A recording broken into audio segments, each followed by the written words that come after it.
역대상 21장입니다.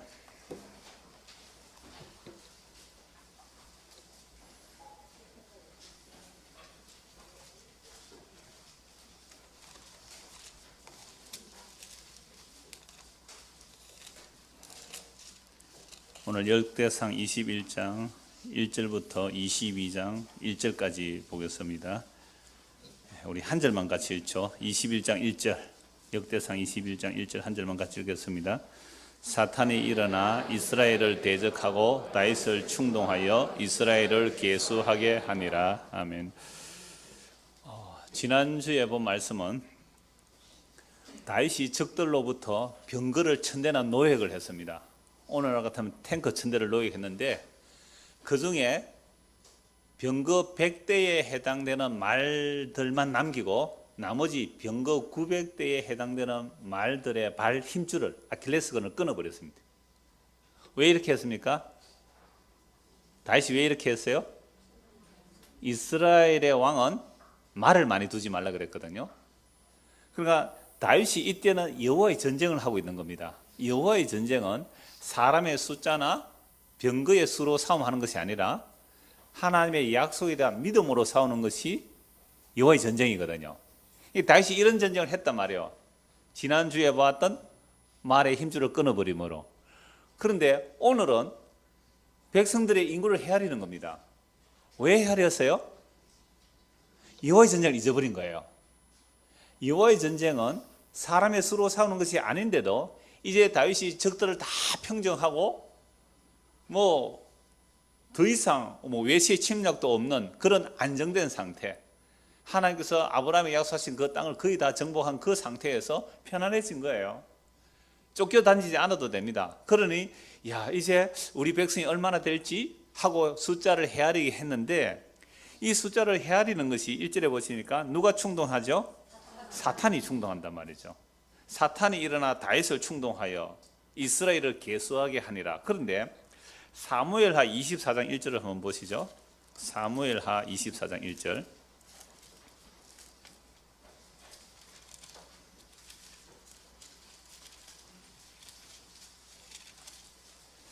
자, 여호와께서 다시 이스라엘을 향하여 진노하사 그들을 치시려고 다윗을 격동시키사 가서 이스라엘과 유다의 인구를 조사하라 하신지라. 사무엘하 24장 1절에는 누가 다윗을 격동시킵니까? 여호와 하나님이. 그런데 역대상 21장 1절에서 누가 격동시켜요? 이 성경 어느 성경을 믿어야 됩니까?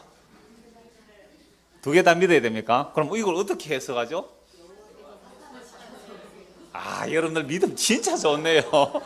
그냥 척척 해결됩니다. 여호와께서 사탄을 사용하셨다. 맞죠? 네. 사탄이 하나님보다 낫잖아요. 그죠? 사탄은 피조물이고 하나님 창조주니까 물론 그렇게 보시면 좋아요. 그 정도면 충분히 넘어가도 됩니다.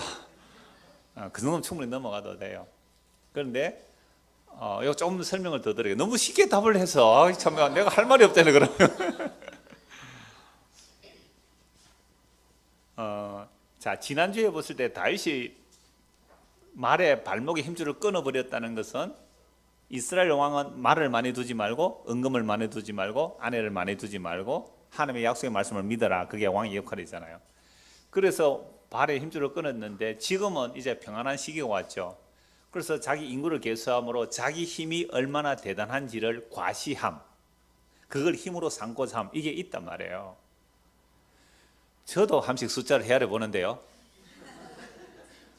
오늘 주보 180장 했는데 많이 모자랐다 그래요. 전에는 그렇게 안 모자랐는데 어디에 다른 데 갔는지 모르지만 하여튼 180장이 오늘 또 갑자기 모자랐다 그랬는데 왜 그런지 모르겠어요. 그래서 앞으로는 부부가 같이 보는 분은 한 장만 가지고 보세요. 한 장만. 아시겠죠? 왜 원래는 180장만 주문해. 제가 믿음이 없거든요. 그래서 작년에 150장인가 했는데 원래 30장 더해서 180장 주문을 해놨기 때문에 연말까지 내년에는 한 200장 주문을 하려고 해요. 이러면 저는 지금 벌써 머리에 뭐가 돌아가죠? 교인들의 수가 계산기가 돌아가는 거죠. 그래서 다윗이 숫자를 헤아렸다는 것은 분명히 하나님의 약속을 신뢰를 못한 거예요. 그래서 요압은 거절해. 한번 보실까요? 요압은 거절하는데 오늘 21장 2절 다윗이 요압과 백성의 지도자들에게 이르되 너희는 가서 브엘사바에서부터 단까지 이스라엘을 계수하고 돌아와 내게 보고하여 그 수요를 알게 하라 하니 요압이 알아되 여호와께서 그 백성을 지금보다 100배나 더하시기를 원하나이다. 내 주 왕이여 이 백성이 다 내 주의 종이 아니니까 내 주께서 어찌하여 이 일을 명령하시나이까 어찌하여 이스라엘이 범죄하게 하시나이까 하나. 그러니까 지금 인구를 계수하는 것 자체를 요압은 뭐라 그래요? 범죄한다. 여러분 요압이 왕이에요. 신하잖아요. 그러면 왕이 명령하면 요압은 무엇이든지 순종하는 요압이에요. 그게 군대 사령관이잖아요. 그런데 다윗의 이 명령에는 거부하면서 당신이 이렇게 하는 것은 범죄하는 것이라고 말해요. 자, 그러니까 요압은 지금 뭘 알고 있는 거죠? 무슨 전쟁을 알고 있어요? 여호와의 전쟁을 알고 있고 또 하나 중요한 것은 이 요압은 하나님의 언약을 믿고 있는 거죠. 하나님께서 아브라함에게 약속하기를 네 후손이 어떻게 해주겠다고요? 하늘에 별과 같이 바다가에 모래같이 많게 해줬다고 했으니까 왕이서 숫자 헤아리지 마세요. 하나님의 약속을 믿으세요. 그리고 지금보다도 100배나 더 많게 해주실 겁니다. 이 말은 정말 숫자가 100이 아니라 완전하게 하나님의 약속대로 하나님의 백성들을 하늘에 별같이 바다에 모래같이 많게 해주실 겁니다. 그거 믿으시면 되지 왜 숫자를 헤아립니까? 이건 죄 짓는 거예요 라고 얘기를 했습니다. 그러면 다윗이 깨달아야 되는데요, 이미 다윗은 지금 여호와의 전쟁을 안 해요. 세상에 다른 나라의 왕들과 같이 인간의 숫자로 자기 힘을 삼는 이방인의 왕이 되어버렸습니다. 이 순간. 그래서 다윗이 광야에 쫓겨 다닐 때는 무슨 일이든지 여호와께 물어보고 행동을 하지 않았습니까? 그런데 나중에 적들을 다 평정하고 거의 다 평정했을 때 요압을 군대 전쟁터에 보내고 자기는 왕궁에 머물러 있었단 말이죠. 그때 뭐 했어요? 바세바를 간음하죠. 그러니까 간음할 때 이렇게 물어보면 되잖아요. 하나님 바세바 마음에 드는데 어떻게 할까요? 물어봐야죠. 좀 이상한 말이에요. 아니 바세바 저 마음에 드는데 하나님 어찌 할까요? 물어봐서 하나님 뭐라 그럴까요? 성경을 안 보셨죠, 여러분? 바세바 간음하고 와서 나단이 와서 책망해요. 네이튼 어디 있어요? 네이튼? 나단? 저 뒤에 있구나. 저 이탈리아 분이 오셔서 이탈리아 분하고 한국 여자분하고 사이에 아들 이름이 나단이에요. 근데 우리 아무도 못 알아. 네이튼 하니까 아무도 못 알아들었대요. 나단이래요. 나단 선지자 와서 책망을 할 때 뭐라고 하냐면 이렇게 말해요. 내가 목동이 너를 키워서 왕으로 삼고 사울 집안을 다 주고 사울의 아내들까지 내가 너에게 다 주었다. 이것저것 만약에 부족했다면 내가 너에게 더 주었을 것이다. 그런데 왜 너 바세바 간음했냐 이렇게 물으시거든요. 하나님 저 바세바 마음에 드는데 어떻게 할까 물었으면 내가 더 이쁜 뭐 아가씨 하나 더 줄게 이럴 수도 있잖아요. 좀 이상한 해석입니까? 그게 나단이 와서 한 얘기예요. 그것이 너에게 아내가 부족했다면 이것저것을 더하여 주었을 터인데 라고 말하는 거죠. 그러면 이때 이미 다윗은 여호와의 싸움을 싸우는 자가 아니라 무슨 싸움을 싸우는 거예요? 이방나라 왕이. 그러니까 이방나라 왕, 흔히 우리 중세 시대 이후로는 전제군주가 발달하거든요. 전제군주는 뭐예요? 짐이고 국가다예요. 우리나라 조선시대도 마찬가지예요. 모든 땅은 누구 땅입니까? 왕의 땅. 모든 백성은 누구의 소유입니까? 왕의 소유. 이미 타락한 거예요, 다윗이. 타락했기 때문에 바세바를 간하면 우리를 죽인 거예요. 그래서 죄인 줄도 몰랐어요. 그때 나단 선지가 책망하면서 네가 이런 것들이 부족했다면 이것저것을 더해 주었을 것이다 이 말씀을 하는 거예요. 그럼 오늘 여러분들에게 뭐 부족한 거 있어요? 그럼 하나님께 기도하세요. 하나님 나 이것저것 더 필요한데 하면 주시든지, 진짜 부족하다고 생각하면 주시든지, 아니면 뭐예요? 네 은혜가 네게 족하다 하실 수 있는 거죠. 다윗은 안 물어봤단 말이에요. 안 물어봤다는 것 자체가 이미 다윗이 왕권을 가지고 안정이 되었을 때에 이방 나라와 같이 되어버렸어요. 그리고 이것처럼 인구조사 여호와께 물어봤어요? 안 물어봤어요? 안 물어봤어요. 안 물어보니까 그 마음속에 인구가 많아지고 하니까 이야 우리 교회 몇 명이 될까? 한번 헤아려볼까? 저는 숫자 개념이 참 잘 몰라서 잘 못 헤아려요 이렇게. 그래서 헤아려봐라 그죠? 이게 약 10개월 걸립니다. 요압 장군이. 그래서 조사해서 베냐민 임금이 미워가지고 베냐민 집하고 레위 집은 원래 계수에 안 넣습니다. 베냐민 집하도 같이 레위 집하에 포함시켜서 빼버리고 인구 보고해요.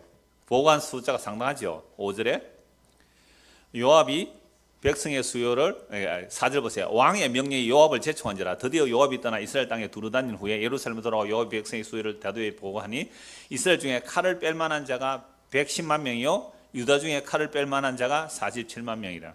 몇 명이죠 총? 157만. 사무엘서와 또 숫자는 조금 달라요. 이건 뭐 자료가 다를 수 있는데 하여튼 어마어마한 인구 숫자를 보고를 합니다. 그래서 6절에 요압이 왕의 명령을 마땅치 않게 여겨 레위와 베냐민 사람은 계수하지 아니하였더라. 자, 여기까지 일단 읽으시고요. 제가 처음에 말씀드린 거 사탄이 충동한 거냐, 하나님께서 이 다윗을 격동시키겠느냐라는 질문했죠. 여러분, 이럴 때는 성경을 풀면 돼요. 욥기서 보면 사탄도 하나님의 회의에 참석해서 뭐예요? 욥을 참소하잖아요. 하나님이 욥을 자랑하니까 사탄이 욥이 하나님 복을 줬으니까 하나님을 섬기지 복 뺏어가면 하나님은 원망할 거예요 라고 했을 때 하나님 허락하죠. 그래서 사탄이 욥을 막 고난을 주니까 그래 뭐 반역하는 이런 사건이 욥이 일어나죠. 스가랴서에는요 또 대제사장 여호수아가 서 있는데 더러운 옷을 입고 있어요. 그러니까 사탄이 뭐라고 대적합니까? 하나님 제사장이 더러워요 하니까 하나님 어떻게 해요? 사탄을 책망해요. 그러면서 대제사장 옷 벗기고 깨끗한 옷 입혀라 라고 하세요. 그러니까 이 사탄이라는 것도 누구 손 아래에 있어요? 하나님의 손 아래에 있는 거죠. 그렇다면 지금 다윗을 사탄이 그 마음에 충동시켰다는 말은 다윗 안에 무슨 마음이 있었던 거예요? 백성을 계수해보고 싶은 마음이 일어난 거죠. 이게 무슨 마음이에요? 사탄의 마음. 사탄이 준 그 마음. 이게 마태복음 16장에 베드로하고 연결하면 돼요. 그럼 베드로가 너희가 나를 누구라 하더냐라고 하니까 뭐 엘리야 선지자 중에 하나입니다 했을 때 너희는 나를 누구라 했을 때 베드로가 뭐라고 고백해요? 주는 그리스도시요 살아계신 하나님의 아들입니다라고 바르게 고백했어요. 이때 예수님께서 베드로에게 바요나 시몬아 네가 참 복이 있다. 이를 네게 알게 한 일은 혈육이 아니고 하늘에서 내 아버지께서 내게 알게 했다. 얼마나 큰 복이에요. 혈육으로 알 수 없는 거예요. 예수님이 주가 그리스도 때문에 혈육이 알 수 없는데 하나님이 알게 해주셔서 너가 고백해서 참 복이 있다 했습니다. 이때로부터 예수님께서 내가 예루살렘에 올라가서 장로들에게 고난을 받고 죽을 것이다. 그리고 3일 만에 일어나리라. 베드로 갑자기 말리고 나서죠. 주님 이러시면 안 됩니다. 죽으시면 어떻게 됩니까? 라고 했을 때 예수님 뭐라고 말씀하세요? 사탄아 물러가라. 너는 하나님의 일을 생각 안 하고 사람의 일을 생각한다. 그럼 예수님께서 생각하신 하나님의 일은 뭐예요? 내가 십자가에서 죽음으로 사탄을 이기는 것이며 하나님 뜻을 이루는 것이다. 베드로의 생각은 무슨 생각이에요? 예수님이 죽지 않고 힘을 가지고 사람을 모아서 로마를 물리치고 승리해야 하나님의 일이다 생각했죠. 요 베드로의 요 생각이 누구 생각 같아요? 사탄의 생각이에요. 그러면 지금 다윗이 무엇을 했어요? 인구조사를 했죠. 인구조사에서 이 힘을 가지고 내가 무엇을 해보겠다라고 한 요 생각이 누구 생각이에요? 사탄의. 그러므로 이미 다윗 안에 그 마음이 있는 것을 하나님이 보시고 뭐 하신 거예요? 진노하신 거예요. 사무엘하 24장 1절에 다윗의 그 마음으로 하나님 진노하신 거예요. 그래서 심판하시는 것이 사탄의 충동으로 역대기는 기록하는 거죠. 역대기는 다윗 언약과 성전 중심이라고 기록했잖아요. 그래서 이 사건을 통하여 놀랍게도 성전 틀을 찾게 됩니다. 다윗의 이 범죄 행위로 인하여 성전 틀을 찾게 된다니까요. 정말 이건 놀라운 은혜예요. 그래서 이스라엘 백성들의 인구 숫자를 계수하는 것이 크게 두 번 나타나는데요. 출애굽기하고 민수기예요. 출애굽기 한번 찾아봅시다. 출애굽기 30장. 출애굽기 30장입니다.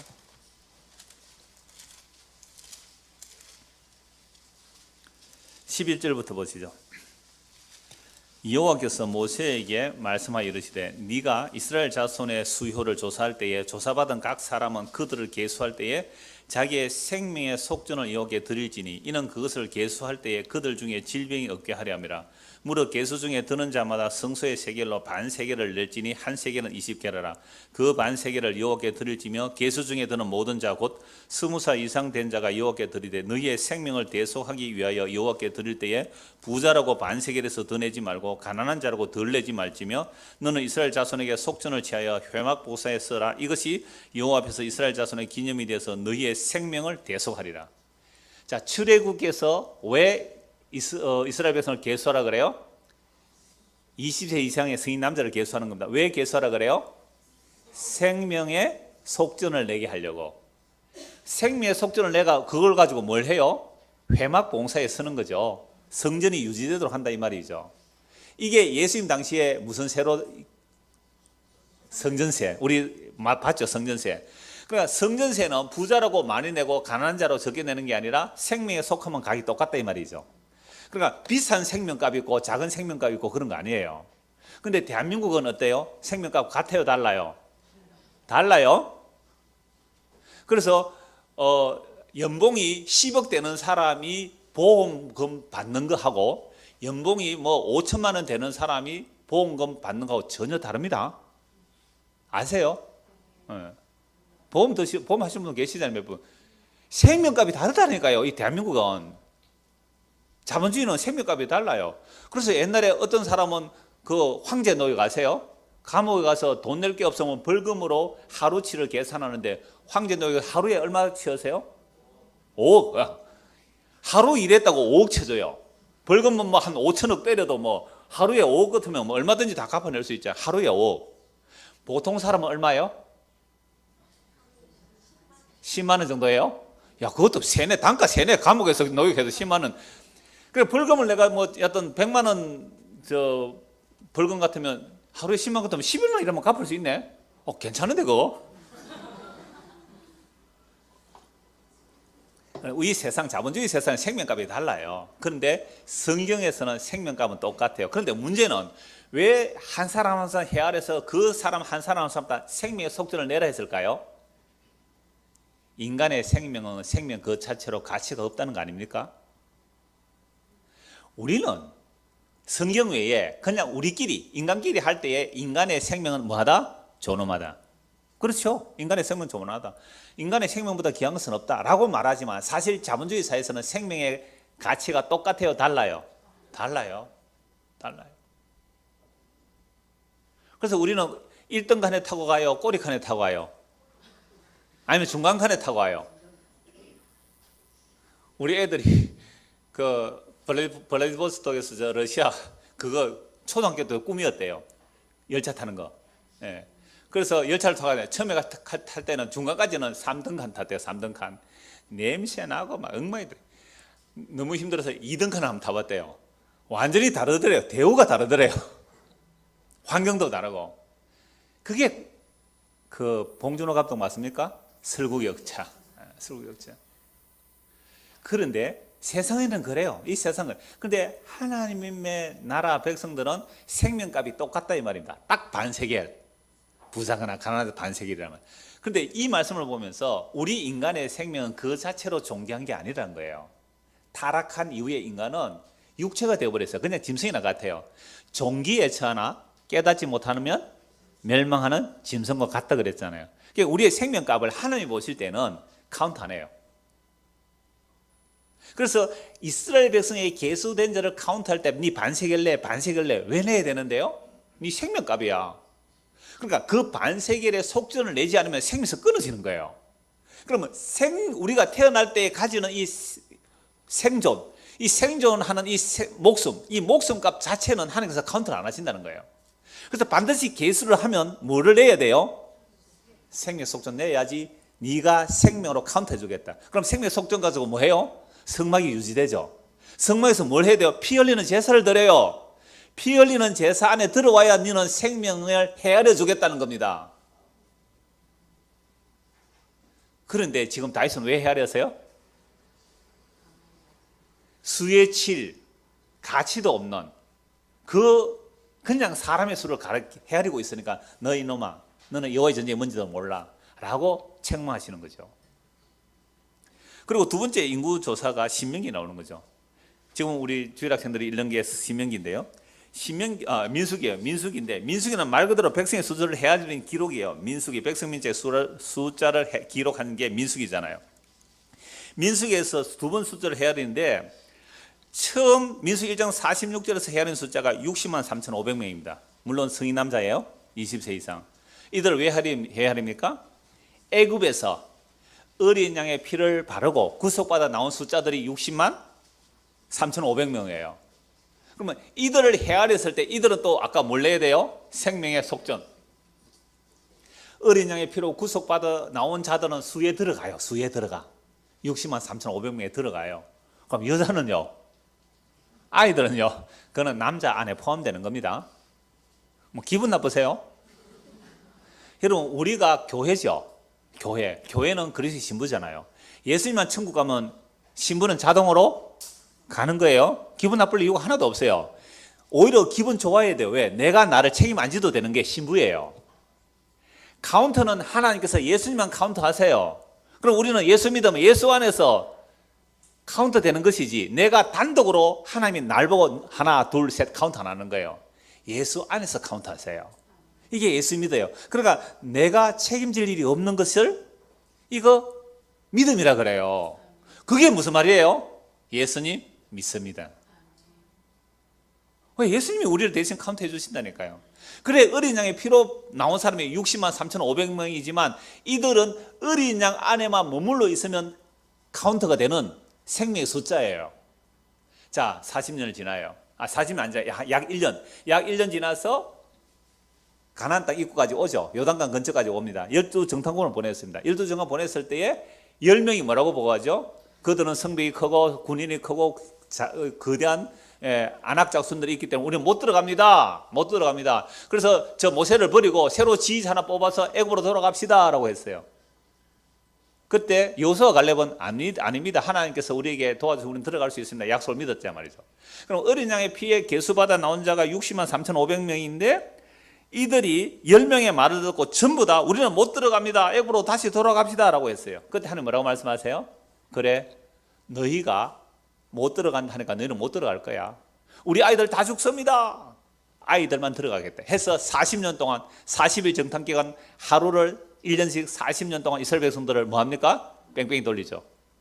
광야 40년. 그럼 40년 뭐 하는 기간이에요? 60만 3,500명 다 죽이는 기간이에요.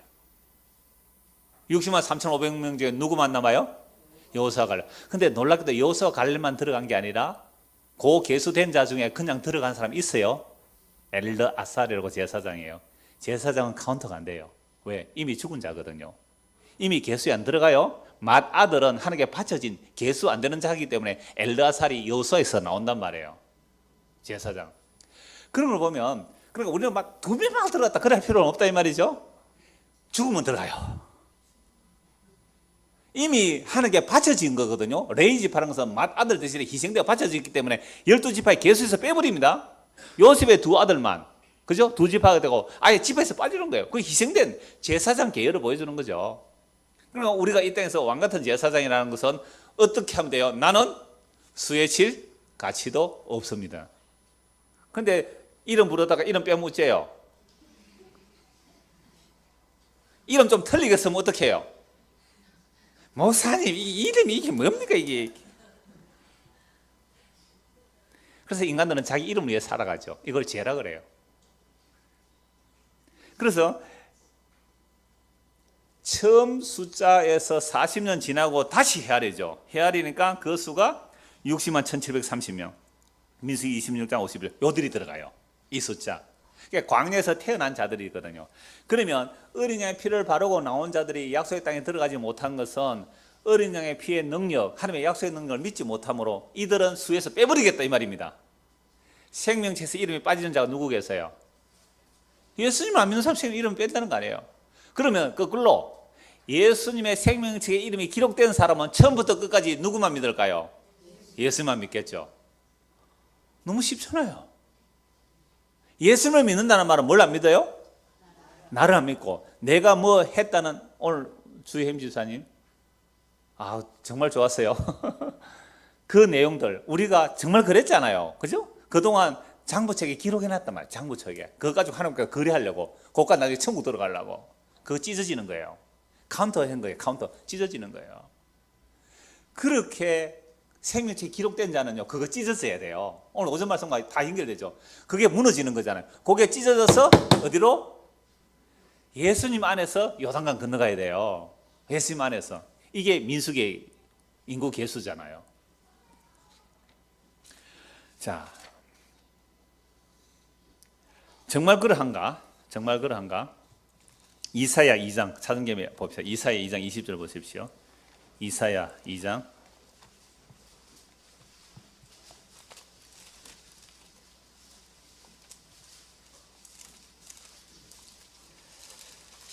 20절. 사람이 자기를 위하여 경배하려고 만들었던 은 우상과 금 우상을 그날에 두더지와 박쥐에게 던지고. 이 말씀도 오늘 오전 말하고 또 연결되는데요. 18절 보세요. 17절 한번 보세요. 그 날에, 여호와의 날입니다. 심판하는 날은 여호와의 날인데, 그 날에 자고 한 자는 굴복되. 자고 한 자가 뭐예요? 사시기를 높인 자잖아요. 스스로 높아지고자. 우리가 이 땅에 살면서 스스로 높아지려고 해요? 낮아지려고 해요?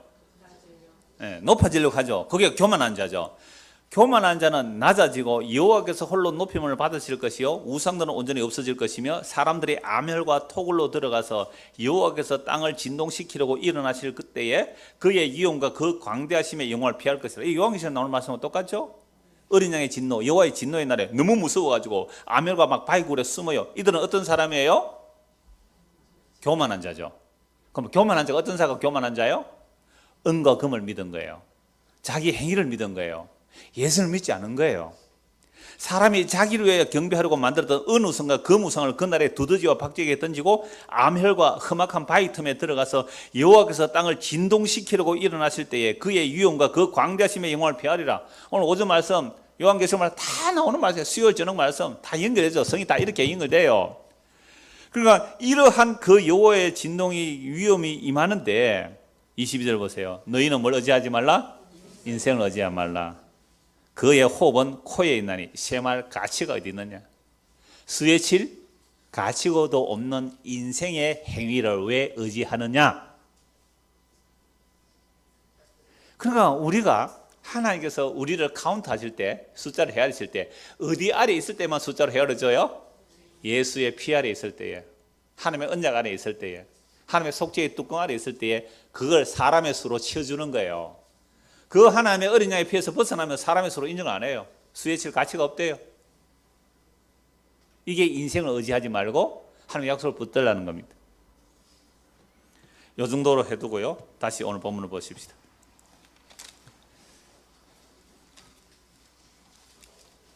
역대상 21장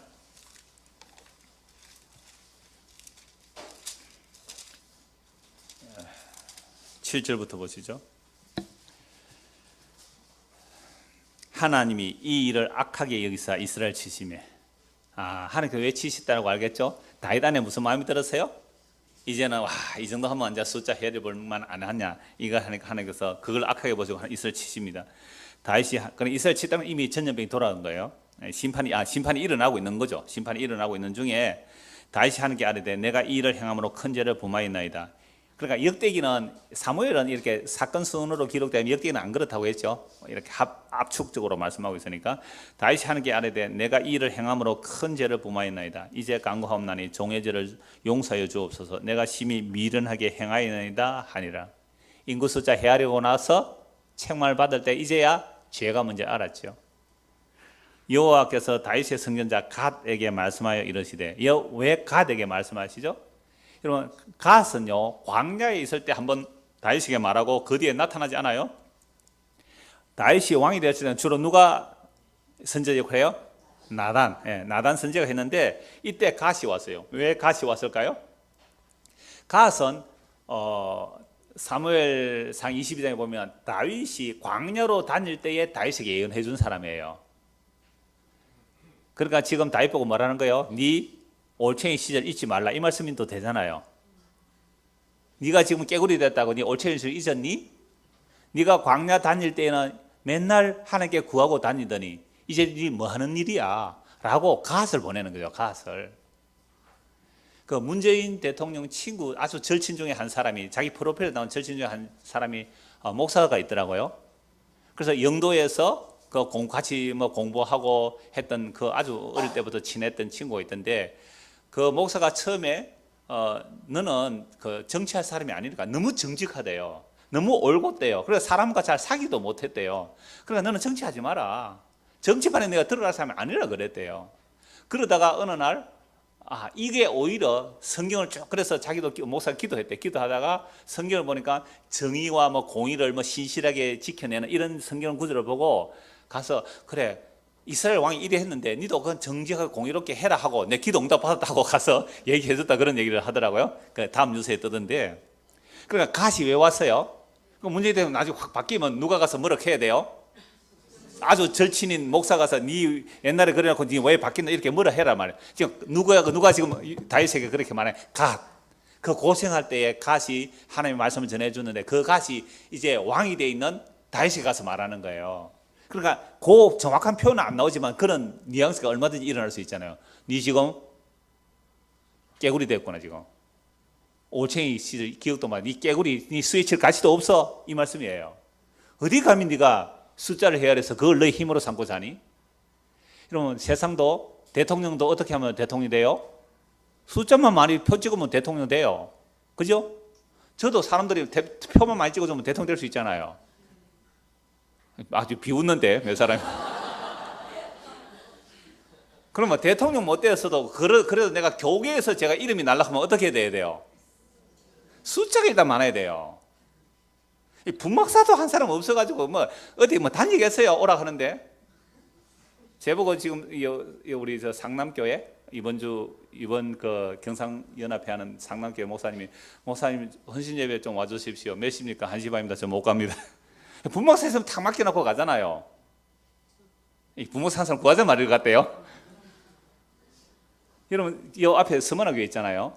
그 부목사가 4명인가 그래요. 그러니까 주일에 오는 부목사가 다 돌아가면서 하고요. 목사는 물론 1부, 2부 하니까 한 2부인가 3번 하는데 설교 한 편만 준비해야 하는데 일주일 동안. 와, 나도 큰 교회 하고 싶어. 일주일에 한 편만 설교하면 되잖아요. 예? 뭐라 그랬어요? 다윗장 난다고.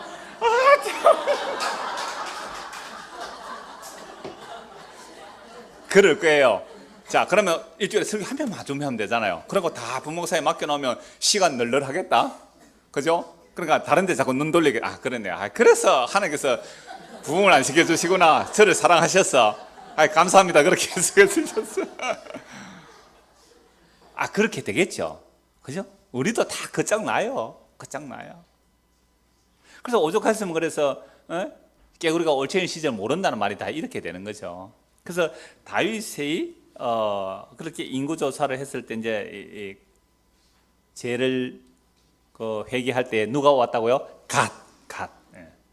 야, 니 옛날에 니 다윗 아니네? 이렇게 말하는 거죠. 니 옛날에 다윗 아니네? 니 지금 왜 그렇게 되어서? 책망한 거죠, 갓이. 가서 다윗에게 말하 이르기를 여호와의 말씀이 내가 네게 3가지를 내놓으리니 그 중에서 하나를 네가 택하라. 내가 그것을 네게 행하리라 하셨다 하라 하신지라. 갓이 다윗에게 나아가 그에게 말하되 여호와의 말씀이 너는 마음대로 택하라. 혹 3년 기근이든지 혹 내가 석 달을 적군에게 패하여 적군의 칼에 쫓길 일이든지 혹 여호와의 칼 곧 전염병이 사흘 동안에 이 땅에 유행하며 여호와의 천사가 이스라엘 온 지경을 멸할 일이든지라고 하셨나니 내가 무슨 말로 나를 보내신 이에게 대답할지를 결정하소서 하니. 여러분이 다윗 왕 같으면 어느 것 선택하겠어요?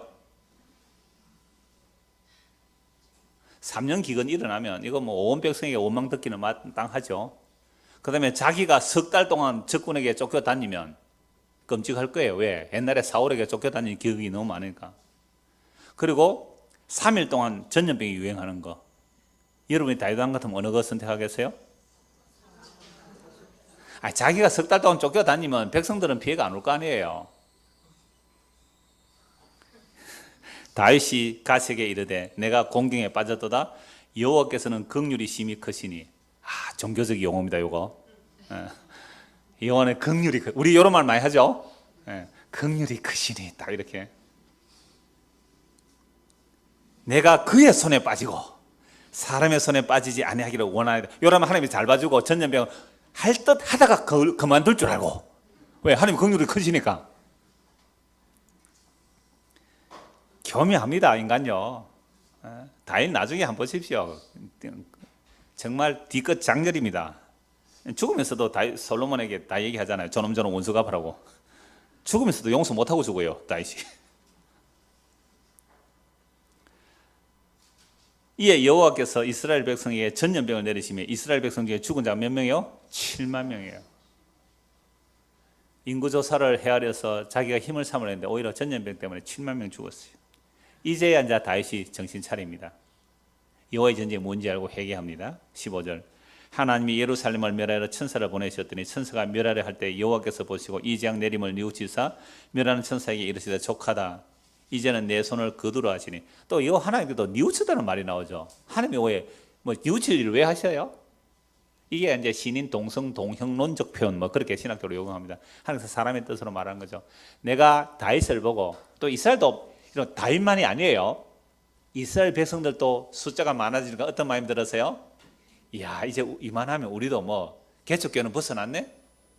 야 이만하면 우리도 제법 큰 나라가 됐네. 우리 이 정도 제법 큰 교회 됐네. 이런 마음이 다윗만이 아니라 누구에도 들어요? 이스라엘 백성들에게 들은 거예요. 그래서 하나님께서 심판하시는데 하나님 참 긍휼이 크셔요. 3일 동안 전염병 제대로 퍼뜨리면 다 죽을 건데 7만 명 죽을 때 막 그만해라. 은혜죠. 하나님께서 뜻을 돌이켜주시면 은혜예요.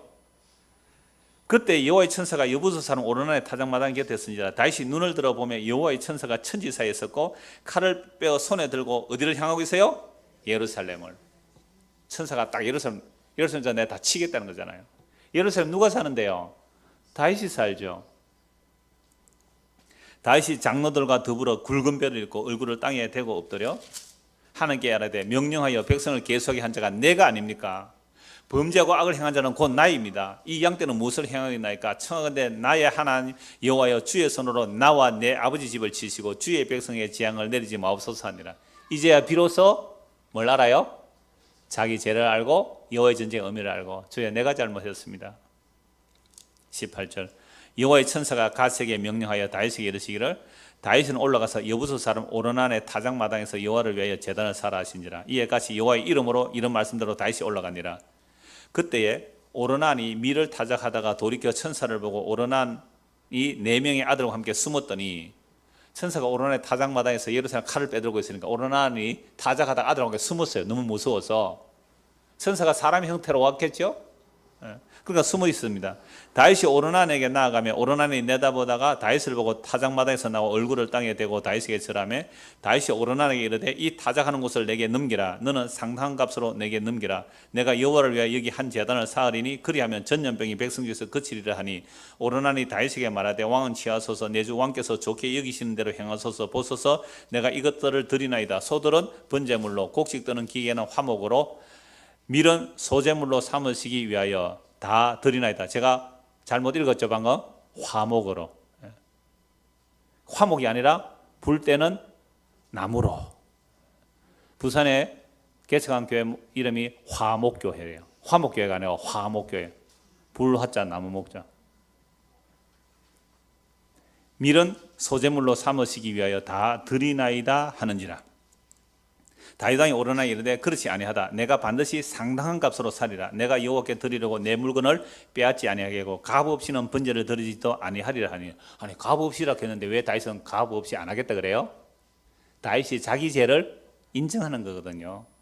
그리하여 다윗은 그 턱값으로 금 600세를 달아 오르난에게 주고 다윗이 거기서 여호와를 위하여 제단을 쌓고 번제하고 화목제를 드려 여호와께 아뢰더니 여호와께서 하늘에서부터 번제단 위에 뭘 내리시고요? 불을 내려 응답하시고. 그러니까 다윗이 받을 그죠? 그 불의 심판을 누가 받아요? 제단의 제물이 대신 받는 거잖아요. 제단의 제물이 대신 받는 거예요. 27절 그 응답이 여호와께서 천사를 명령하시며 그가 칼을 칼집에 꽂았더라. 전염이 그쳤죠. 이때에 다윗이 여호와께서 여부수 사람 오르난 타작 마당에서 응답하심을 보고 거기서 제사를 드렸으니 옛적에 모세가 광야에서 지은 여호와의 성막과 번제들은 그때의 기본 산당에 있었으나 다윗이 여호와의 천사의 칼을 두려워하여 감히 그 앞에 가서 하나님께 묻지 못하더라. 다윗이 이르되 이는 어디에요? 오르난의 타작 마당. 이는 여호와 하나님의 성전이요 이는 이스라엘의 번제단이라 하였더라. 오늘 여기까지 봅니다. 그러니까 지금 다윗이 인구조사를 했습니다. 이건 범죄예요. 하나님의 언약을 믿지 못하고 그 인구의 숫자를 자기 힘으로 삼았단 말이죠. 하나님은 사람의 수를 그 인생의 호흡은 코에 있나니 사람은 수의 질 가치도 없어요. 그러나 언제 하나님께서 자기 백성을 카운트해 주세요? 어디 아래 있을 때? 어린 양의 피 아래 있을 때. 예수 그리스도를 믿을 때 그걸 하나님의 백성 살아있는 수로 쳐주는 거예요. 이렇게 말하면 예수 안 믿는 사람들은 그럴 수 있느냐고, 하나님이 왜 그렇게 이상한 하나님이라고 뭐 원망할 거예요. 그런데 하나님은 천지창조의 목적이 어린 양의 희생이거든요. 어린 양의 희생. 그래서 요한계시록에도 천국에서 죽임당한 어린 양이 찬송받아요. 그 어린 양의 희생 아래 있을 때에 하나님은 그걸 생명이라고 봐주겠다 이거예요. 어린 양의 생명 안에 안 들어오면 그걸 생명으로 암쳐주는 거예요. 이걸 보고 이제 인문학자들 또는 세상의 이성주의자들은 믿을 수 없다 이거죠. 그런 하나님 믿을 수 없다는 거죠. 그래서 믿음은 모든 사람의 것이 아니에요.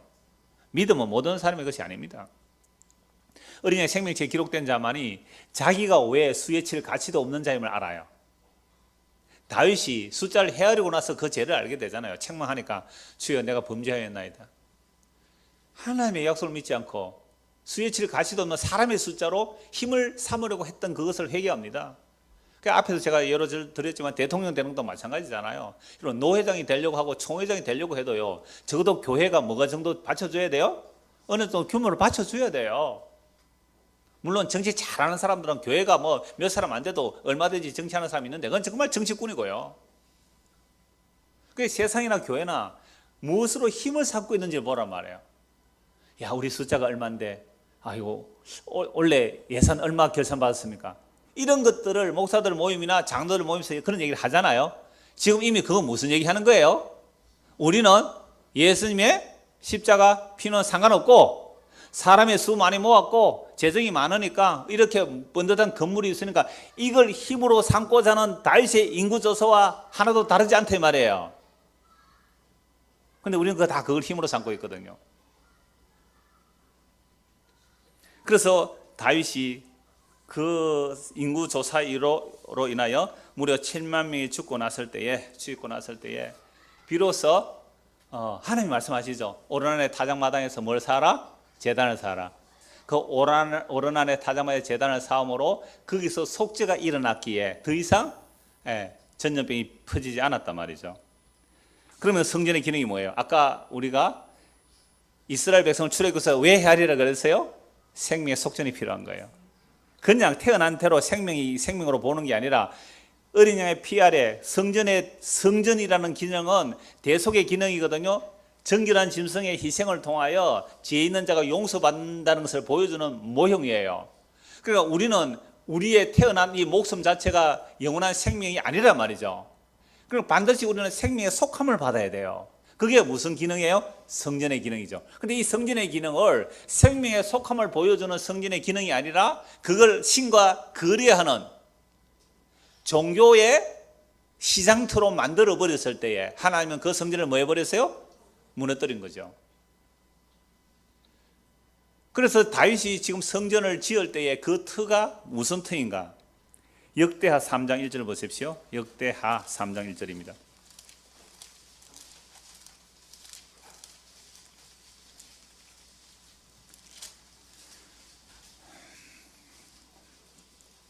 솔로몬이 예루살렘 모리아 산에 여호와의 전 건축하기를 시작하니 그곳은 전에 여호와께서 그의 아버지 다윗에게 나타나신 곳이요 여부서 사람 오르난의 타작마당에 다윗이 정한 곳이라.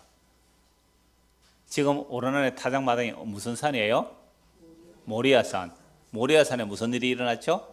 아브라함이 이삭을 바치려고 하다가 순양이 뿔에 걸린 것을 바친 그 산이 모리아산. 그 모리아산 위에 지금 뭐 하고 있죠? 오르난의 타작마당.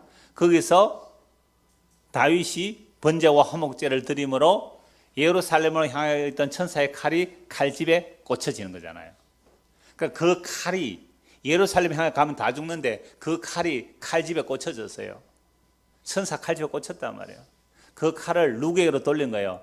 하나님이 자기 자신에게로 돌린 거예요. 천사는 하나님이 일을 하는 자잖아요. 하나님 자기 자신을 돌린 그게 십자가잖아요.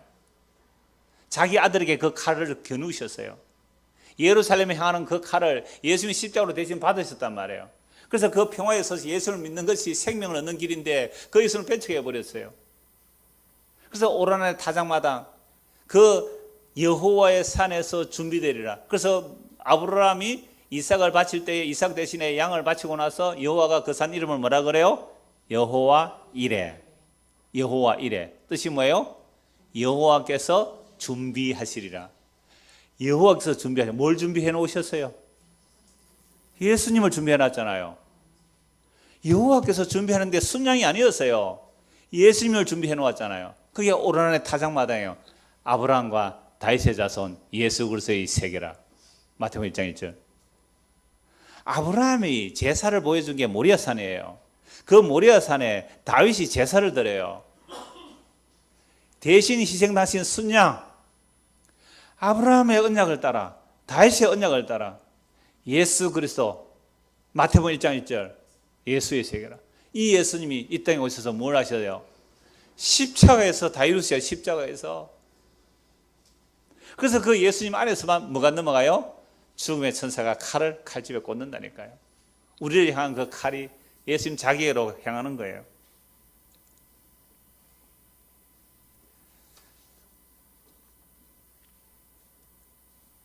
요한복음 2장 19절 22절 제가 이렇게 했습니다. 너무 많이 찾은 말씀이라서 예수께서 대답하여 이르시되 너희가 이 성전을 헐라 내가 사흘 동안에 일으키리라. 유대인들이 이르되 이 성전은 46년 동안에 지었거늘 내가 3일 동안에 일으키겠느냐 하더라. 그러나 예수는 성전된 자기 육체를 가리켜 말씀하신 것이라. 죽은 자 가운데서 살아나신 후에야 제자들이 이 말씀하신 것을 기억하고 성경과 예수께서 하신 말씀을 믿었더라. 여러분 아까 이사야 2장 22절에서는 뭐라고 말씀했어요?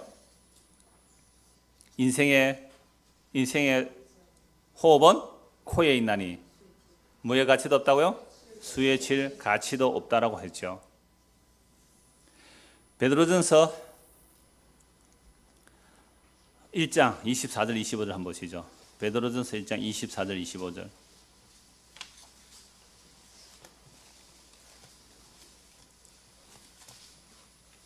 요거 보고 말씀 마무리하겠습니다. 베드로전서 1장 24절 25절.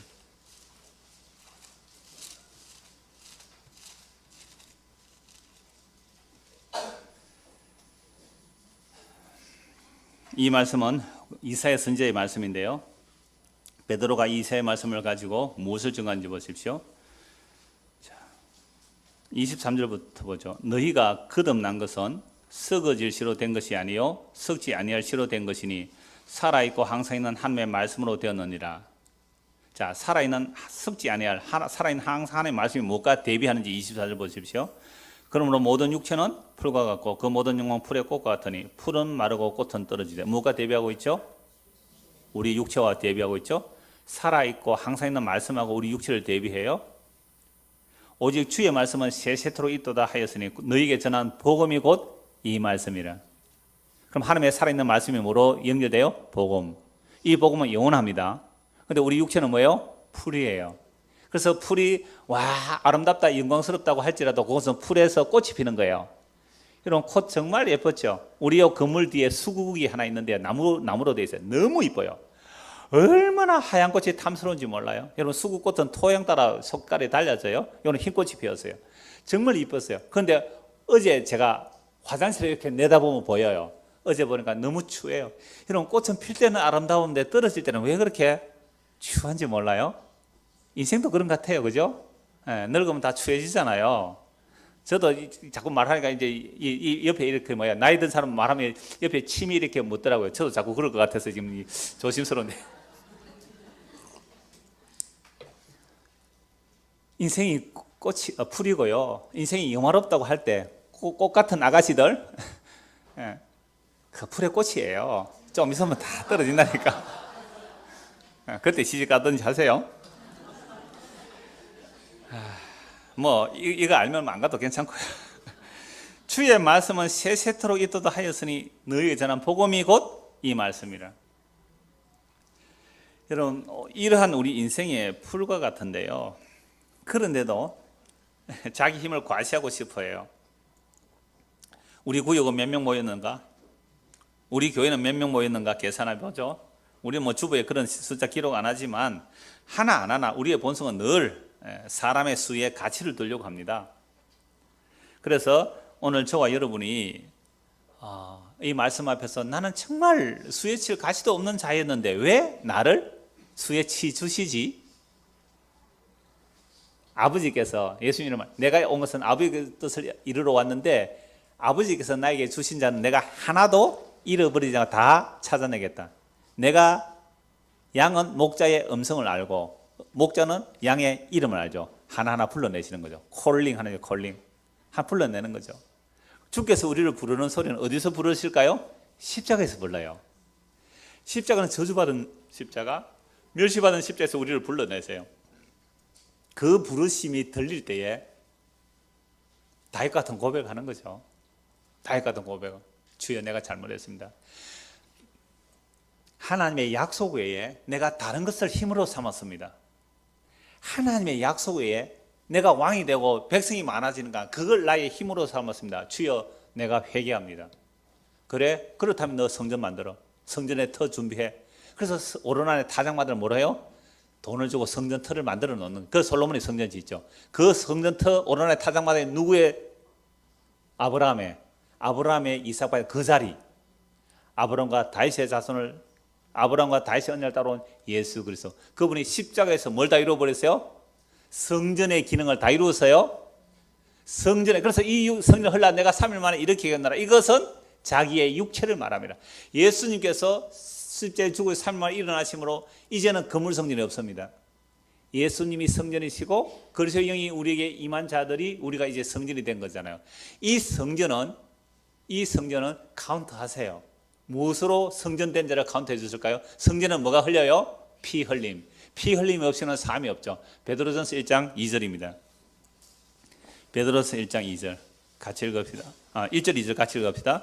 예수 그리스도의 사도 베드로는 본도, 갈라디아, 갑바도기아, 아시아와 비두니아에 흩어진 나그네 곧 하나님 아버지의 미리 아심을 따라 성령이 거룩하게 아심으로 순종함과 예수 그리스도의 피뿌림을 얻기 위하여 택하심을 받은 자들에게 편지하노니 은혜와 평강이 너희에게 더욱 많을지어다.